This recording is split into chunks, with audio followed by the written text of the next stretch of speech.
she sounds so good. Let me cut her there. Oh.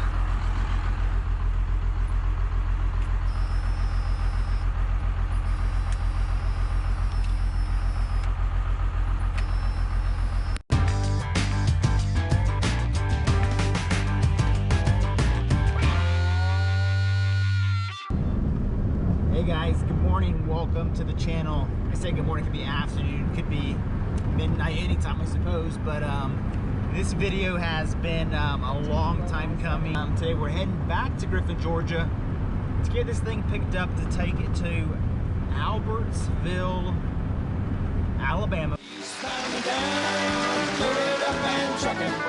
We gonna do what they say can be done. It has been way too long. Let's see this thing together.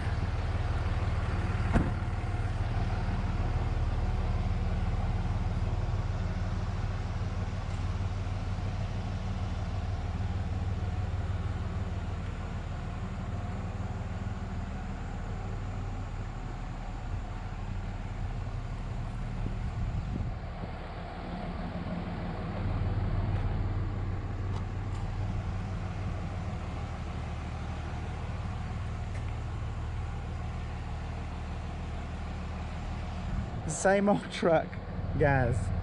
Nothing's happened to it. So we're taking it to Albertsville, Alabama to get her finished up. Whole lot of parts here.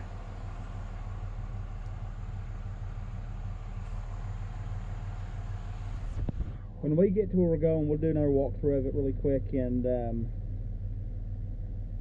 give you a better breakdown if I can. One thing I noticed, I got a special receiver on the back of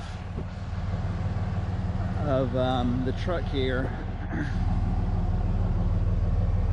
and that is to hold my winch. I'm gonna need to pull that up because the truck's not running. But what I found though, because the clearance here, look at this. This sits a little higher than the base of that, which is going to make it really tough for me to put that winch on there. So I'm thinking I'm going to have to angle the truck that way the winch can offset here and clear that, and I can still have no problem to winch it up at an angle. Not ideal, but it'll get the job done. More than one way to skin a cat. Here, let's actually check out the motor just because we can. We have the time. Why not? Oh, stainless diesel. Come on. Man, that's a brand new Turbski. But the time of her just sitting there, looky there. Would you looky there? 5-blade Mafia wheel, come on. Mopar or no car, look at the spikes on those, probably what, 24s? Those things are beefy. Look at this. That's one way of putting it, I reckon. A beautiful, beautiful truck, my goodness.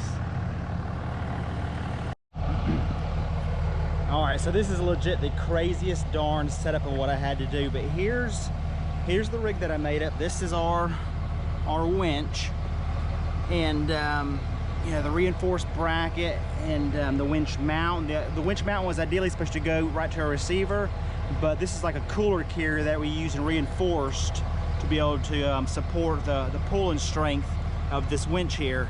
And so in order to make this fit, I had to, as you see, park the truck sideways. I also have no problem to run the winch cable to the truck, and I had to pull off one of the handles here because the handle was catching this. So I took that out, and you can see I've got zero extra room there, but it'll work. It's certainly not an ideal scenario, but when you're doing something by yourself, you gotta do what you gotta do. I've got 30-foot power cables that where I've got it connected there to give my power. I'm gonna end up taking this wire here off. Right now I have them tied together for the positive and negative. I'm gonna end up connecting this cable here directly to the winch, just for purposes of that's all I'm gonna use it for. It's not a service truck. I don't need to have it permanently attached. And of course they're going to the second battery on the trucks.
We are on the road now, got her loaded up. That did not go as smooth as I anticipated.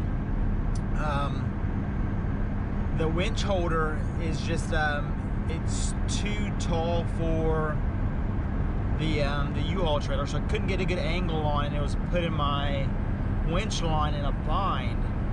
So I had to step out, pull some extra line out, trying to allow it to stack up more on one side than the other.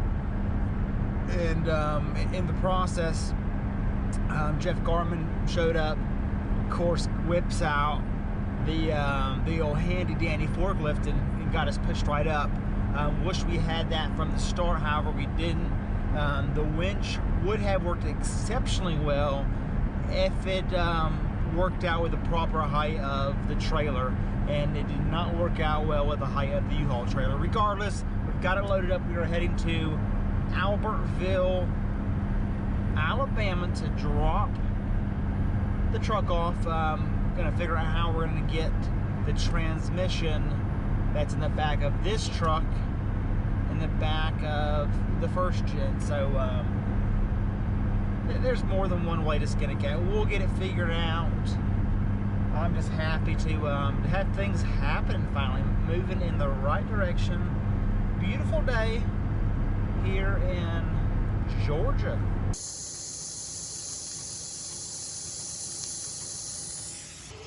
So this is the second time this has happened to me, renting a U-Haul trailer. I've had a problem. I don't reckon she's gonna hold too much air. We stopped here at the old local yokel to get the fixing lights. I noticed the tire was going low. She blew out a big leak there. Only because we have 60 to 90 minutes to wait for U-Haul to get here to replace our tire. Let's give the old 12 valve a crank and see how she sounds. I hooked my jumper cable to her. That's the only way I'm able to do it, and get it to the front of that. So let's get it connected and see how she does. She's been decompressed, so she'll be a little harder to start, but she might sing for us if we can get her going. Every bit of that 30-foot cable to make a connection. So let's see if we're getting power to the cab. We should, as long as everything is tight and secure.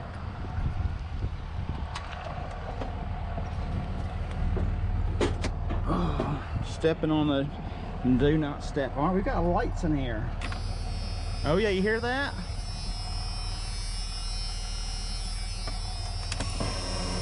Oh, there's a radio's going, everything's going. Hear that pump? Pumping. Boy, she's gonna smoke like a train. Let me set this down here.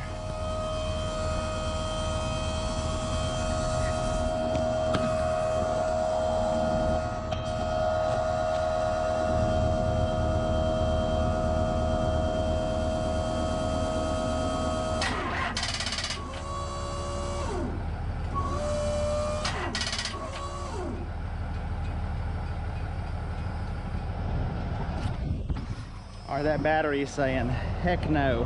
Where it has power, it's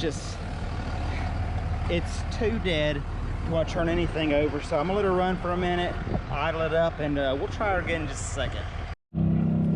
I left the jumper cables on for about 10 minutes and tried a quick crank. Hardly anything. So either bad connection or check the date on the battery. The battery that has been in here, see if we can show it to you. Oh, still stupid heavy, but from 314. So really old battery. So I took one of the two out of the 3rd gen and I've loaded in here, and I don't have a whole lot of great tools. The positive is not very tight on there, so it may not start, but let's give her a shot and see what she has.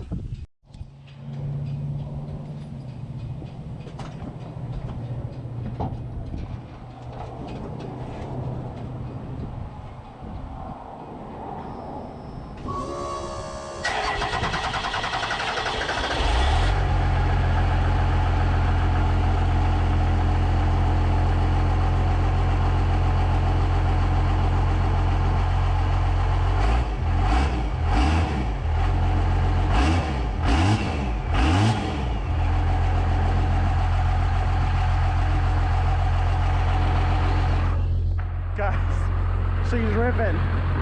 She is ripping.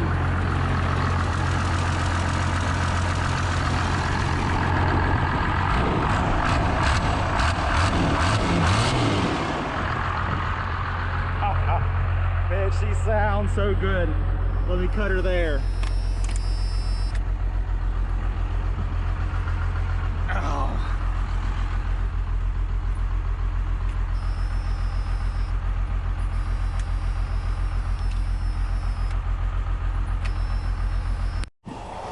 In the event y'all couldn't tell, when I tried turning the truck off, she didn't turn off.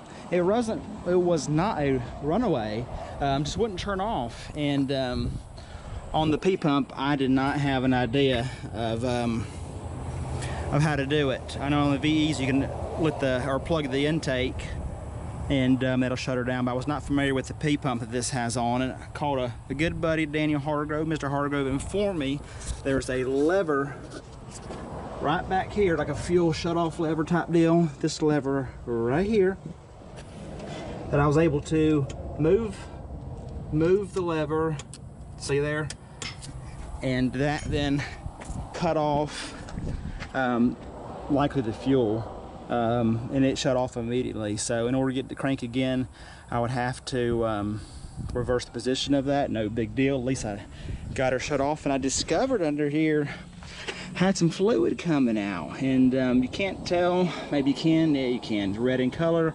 transmission fluid. So I get to go looking in here a little further to see that transmission, where they are, where they is, there they are. The transmission cables under there are not connected to anything.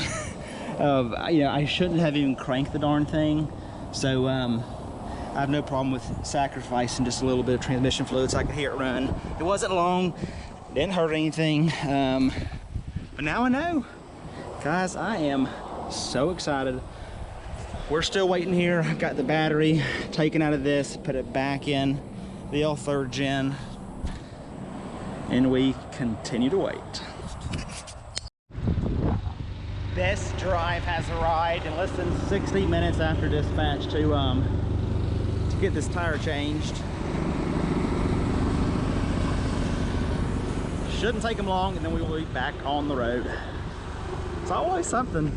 You gotta take it with a grain of salt, is what it is. It could be worse. You could not have the opportunity to do something like this. So just take it for what it's worth and keep going. We have made it, got the truck unloaded. Here she is, rolled her off the trailer there, and was able to transfer the transmission from the 3rd gen into the back here. Look at the picture on that.